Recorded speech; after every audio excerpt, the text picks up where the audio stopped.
You ask Tiger to solve. This deals with linear equations with one unknown. The final result is v equals -4. Let's solve it step by step. Group all v terms on the left side of the equation. Subtract 2v from both sides.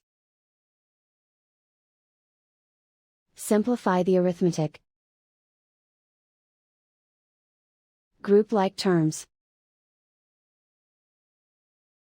Simplify the arithmetic. Isolate the v. Divide both sides by 5. Simplify the fraction. Find the greatest common factor of the numerator and denominator.